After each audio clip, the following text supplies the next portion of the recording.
Living Local Carolina with Katie Turner. Local trends, shopping, dining, and more. This is Living Local Carolina.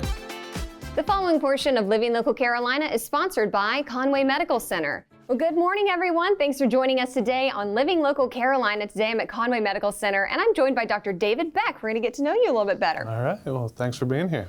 Thanks for being here. I know you're pretty busy because you're an orthopedic surgeon. We try to stay busy. My goodness. Did you always know you wanted to go into orthopedics? No, I tried to avoid it. I came from a family of doctors, and my mom always pushed me out of medicine, but I got reeled back in. That's classic, though. I feel like every doctor's like, when they tell their kids they don't want to do it, but you ended up doing it. Yeah, I did. And I'm really happy I did it in the end. I thought I was going to go into banking for a short period of time, and I worked in New York City, but then went to medical school, also in New York City at NYU, and from there it's history. What was it like going to NYU for medical school? It was fun, a lot of distractions, so Yeah. it was a little bit hard to keep my nose in the books, but I see. we made it through. Well, what brought you back down the coast? So really Conway Medical Center did. We'd only visited here our senior week of college, but when we came back and kind of heard the mission of Conway Medical Center and what they wanted to do with the orthopedics program, we decided this was the place for us. Well, that's awesome. So I've been asking some of the doctors what kind of a day in their life looks like. What does that look like for you? Yeah, so ideally I wake up and I get to spend a little bit of time with my family. Then I head here, and it really depends on the day whether I'm in clinic or in the operating room. So a clinic day starts off around 8 o'clock, hopefully seeing about 30 to 40 patients in that day with a short lunch break, and then go home back to my family. You see 30 to 40 patients in a day? Ideally, yeah, on our busier days, that's what we'd like to get through. And your specialty is in foot and ankles? That's correct. Why? Well, no reason specifically tied to the foot or ankle, but when I did my rotations on that during residency, I just saw the breadth of what you can do with a specialty in foot and ankle. You're treating people with sports injuries, people with arthritis, people with chronic diseases like rheumatoid arthritis that it's really affecting their life. We've done studies comparing people that have foot and ankle pain versus other severe illnesses, and in terms of quality of life, it really is up there with any of the bad ones. Yeah, So, I can see that. yeah, so not that I like hanging out with miserable people, but I like being able to help people that are in pain. Yeah, definitely.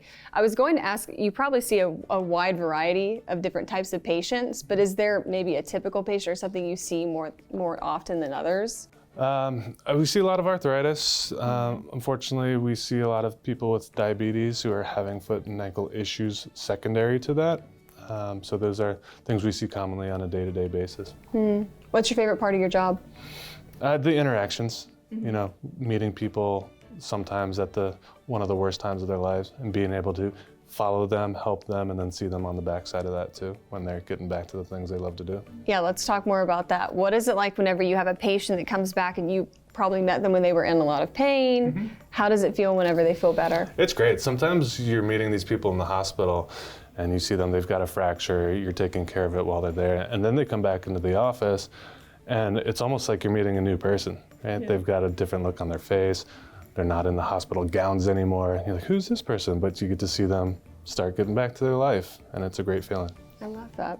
Okay, so when you're not seeing 30 to 40 patients in one day, what are you doing in your free time? Spending time with my family, try to keep active, run, do sports. Son's currently playing baseball, so I'm helping coach that team. Wow. Yeah, so. What's that like? It's great. It's funny, it's with a couple other orthopedic dads in the area, and we each have a son on the team, and we're getting through it. That is awesome. Okay, so if somebody's watching this right now and they're thinking, ooh, I need to go see him because my foot has been hurting me and I think I need surgery, what does that process look like for you? Well, just give us a call. We like to try and get people in same day, next day, as quick as possible, whatever works for your schedule. So if you think you might have a problem, I see anything and everything, whether it's foot and ankle or above. So just give us a call and we're happy to help. This portion of Living Local Carolina was sponsored by Conway Medical Center.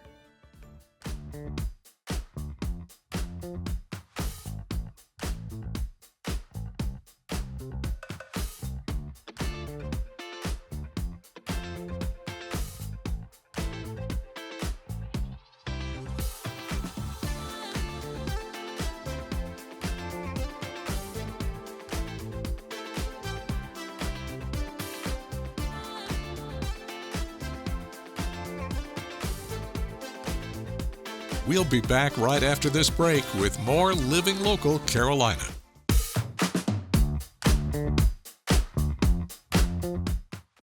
Guys, we're having a great day here on Living Local Carolina, and I'm joined by Stephanie from Ground Zero. Welcome to the show. Thank you. I'm excited to learn more about what you guys do. So what is Ground Zero? What are you all about? Ground Zero is administrative middle school and high school students. We focus on kids that are in their 6th grade year all the way up to high school. So anyone in that age range can just come to Ground Zero. There's no requirement other than the age. What we do is we offer them a place to go, belong, and grow. I don't know if you remember your teenage years. They're tough. They're really tough. You're trying to figure out where you belong and what you want to do. One of the things that Ground Zero offers in the community that's extremely unique is we have several areas of workplace mobility that we can teach the students a skill that they may not have the opportunity to learn otherwise. Ooh, tell me more about that. So for instance, the Rivoli Theater is the location of Ground Zero, and it used to be a movie theater. Well, now it is set up as a concert venue. So we have a full-scale production booth, and our students can learn all of those skills for audio, visual, lighting, and that's not an opportunity they would normally get anywhere else that would transfer into a skill they could take with them maybe to the Alabama Theater, Carolina Opry as they graduate high school. We also have a retail shop, we have a coffee shop, we have a cafeteria. So lots of opportunities for even a 6th grader to begin learning what you might want to enjoy doing for a skill after you graduate high school.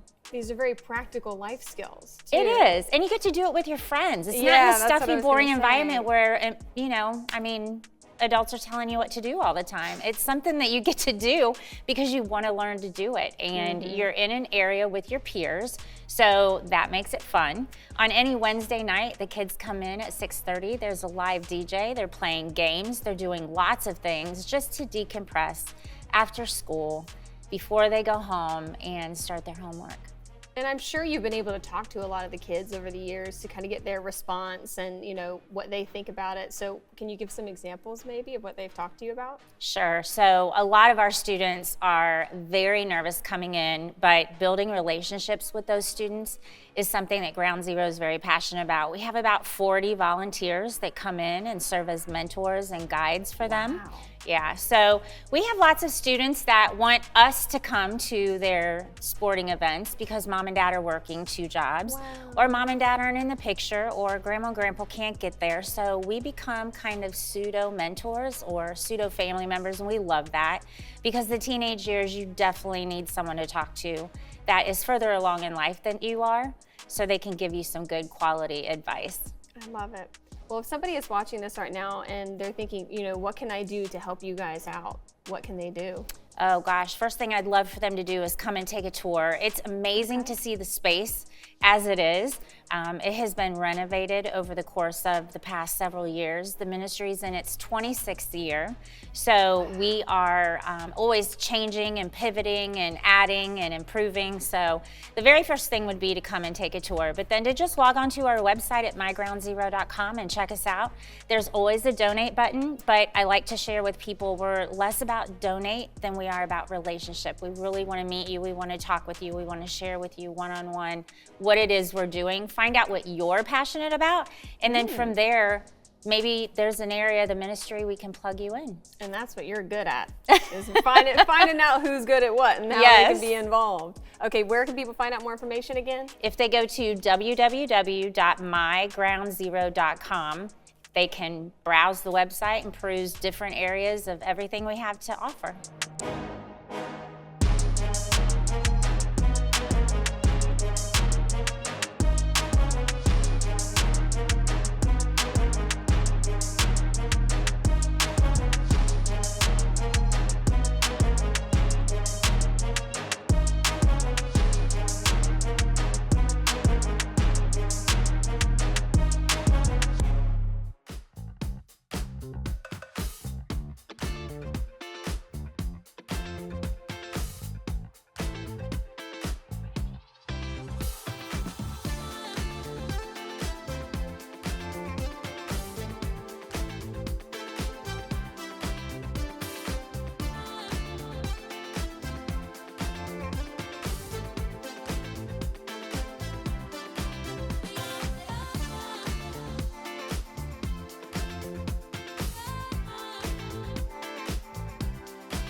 I am so excited to be in the kitchen today with David Peterson from Peterson's world famous hot dogs and sausage dogs. Yes, ma'am. How are you doing today? I'm doing pretty good. All I'm glad right. to be here. I'm so excited that you're here. You've got a nicely dressed hot dog here. Thank you so And then we much. have one that does not have all the fixins quite yet. But while you're fixing this up, why don't you tell me a little bit about why you started this business and how you got to where you are today? Well, the reason why I started this business because my grandmother, she actually ran a hot dog stand in New York City. Really? Yes, and she had people line up all around the block. So I decided, why not start a hot dog stand in South Carolina? Yeah. So when I graduated school, my parents, they invested into a hot dog cart. And I got all the licensing, the permits, and everything that you have to do when you start a food business. And it was all up from there, and then I just kept going with it. All right, so how often are you at your hot dog cart and where can people find it? Well, we there for at least about 6 days a week. We pretty much take Sundays off, but we set up Sundays sometime. But they can find us on Irby Street, right at by the Planet Fitness, and the tobacco market is where we set up at, right on the grass platform. That's where we set up at. So you can find us there 6 days a week. All right, well, why don't you go ahead and All tell me righty. what you're going to be putting on here. All right, first we're gonna put some of this world famous hot dog chili, and this is the best chili that you'll ever taste ever in your life. So we're gonna start out with that. We're gonna put the chili on that hot dog. You gotta put the bedding on it. This is the bedding for the hot dog. What do you say to people that just want a plain hot dog? Just want a plain hot dog? I say you just want a plain hot dog. You don't want something that's good on Yeah, world that's famous what chili? I'm thinking. Come on now. You got to dress it up. Then you're gonna put this ketchup. Got to have Love that it. ketchup. Ready Got to ketchup, have it. mustard. Then you're gonna put mustard. Some people just like a line. Let's do a little line of mustard.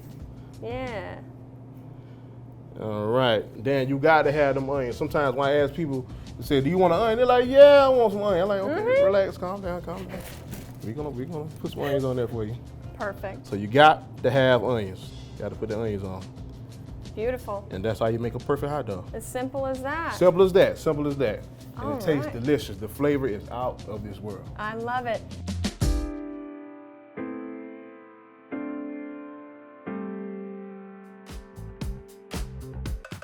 Well, good morning, everyone. Thanks for joining us today again on Living Local Carolina. Today, I am joined by truly the expert when it comes to washing, waxing, the long list of things you have to do to take care of your car and make it look beautiful. Everett, thanks for being with me today. Thanks for having me. Okay, you are from Looking Good Auto Detailing. You are the owner of this company. I am. Give me a little backstory on how you got to be the owner. So when I came to Coastal, I'm a Coastal alum, by the way. When I came to Coastal in 2012, there wasn't a detailing facility. Like there were Yeah. a bunch of car washes, but there wasn't a detailing facility. So I struggled to find a detailing facility. So fast forward to 2016, I moved to a house and I just started tinkering with detailing at the house. And then I got good at it. Well, I've always been good at it, but, Yeah, but you from a business caught the standpoint. bug though. Yeah, you know You what were I'm saying? like, this is something that I really, really like. So the hobby then it was a hobby, then it turned into a passion. Mm-hmm. And then I had a kid on the way, and then so I'm like, all right, I gotta do something. So my last semester at Coastal was when I actually started my business, and then it took off from there. It really has taken off since then because now you're making social media content. You're able to share kind of a little behind the scenes on what you do because I think a lot of people drop their car off And they go. and they go. They pick it up. They I pick mean, it up. They're happy. It looks great, but you get to show like a piece of what you're actually doing. Right, the process. What's that like? Hectic. Yeah. Trying to work and record, and it's been a long journey when it comes to making content. Oh, But I yeah. didn't start out making content because I was more so focused on these clients' cars. I didn't want to take up the time, and more time, more money, and it's like it took 4 hours on my car, but 2 hours of it was shooting content. Yeah. So You're weighing the options right, here, you know. But it's also important to kind of show people like to know what's going on behind Yeah. the scenes. So when I figured out it was important to show people that, I'm just like, I gotta do what I gotta do. Yeah. So what does a typical day look like for you? It depends. So I have a team at my shop in Conway, and then we also do mobile as well. So it really just depends on what's on the schedule. All right. Well, if somebody is interested in learning a little bit more or taking their car to see if you can detail it, where can they find you? LookingGoodAuto.com, Instagram, Looking Good Auto Detailing, and Facebook as well, Looking Good Auto Detailing.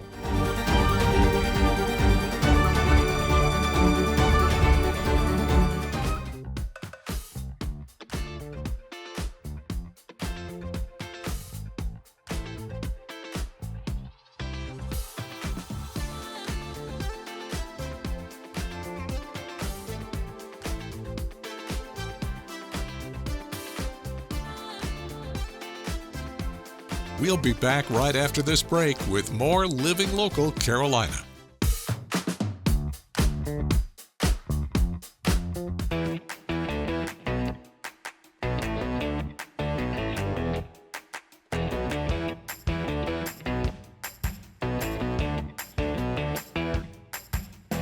Well, everybody, you know how happy I am to be back in the kitchen today, and I am joined by Chef Taylor, who is from Cantina Imperfecto. Thanks for coming by. Of course, my pleasure. All right, what are you going to be making for us today? Today we're going to be making chile en nogada, which is actually a traditional and seasonal dish of Mexico, and it represents the flag and their heritage and the history of it.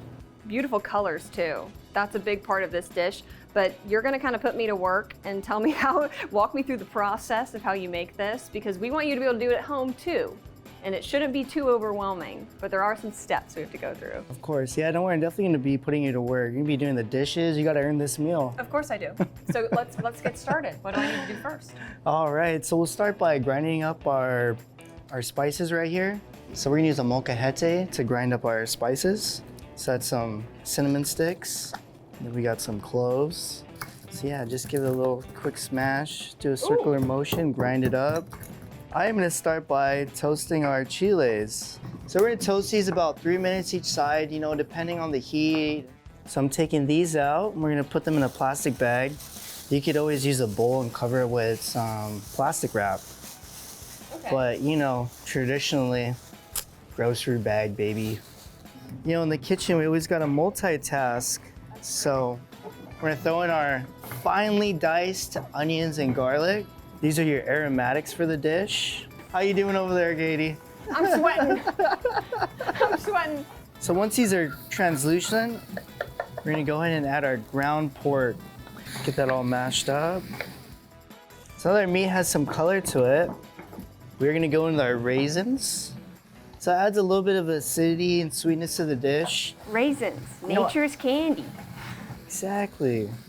So here we have some fresh peaches and some fresh apples. So yeah, look at those nice bright colors. Let's start on making our sauce. We're gonna start by adding our soaked walnuts that we had overnight. Goat cheese. Ooh. I know you're probably gonna say Philadelphia Cream cheese. Cream cheese. Oh, you know, it's your kitchen. Do whatever you want. Yeah. You know. So we're gonna take these out of the bag. So what we're gonna do is we're gonna peel off most of the outer skin. You wanna take a paring knife and make a nice slit 80% of the way, Okay. because we're gonna stuff them and we're gonna fry them.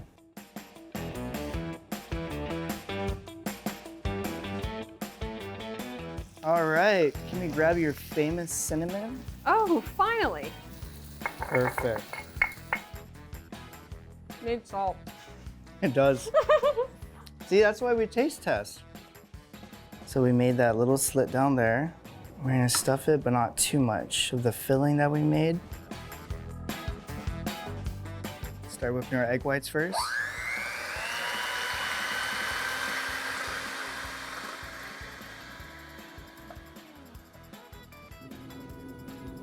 See how fluffy that looks? It has its air pockets. And then you always want to lay it away from you. That way you don't splash yourself with oil.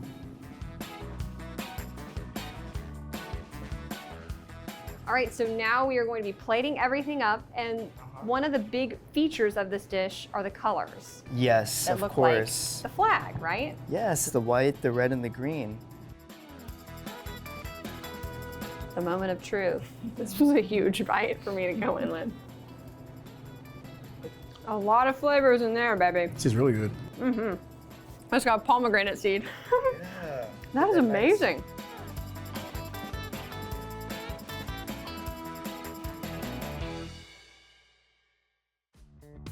Don't forget to like our page on Facebook and follow us on Instagram and Twitter. How to use the QR code. Just open the camera app on your smartphone, iPad, or tablet. Point your device at the QR code so the QR code appears on your screen. Your device will recognize the QR code and show you a notification. Click that notification and you'll come to our website.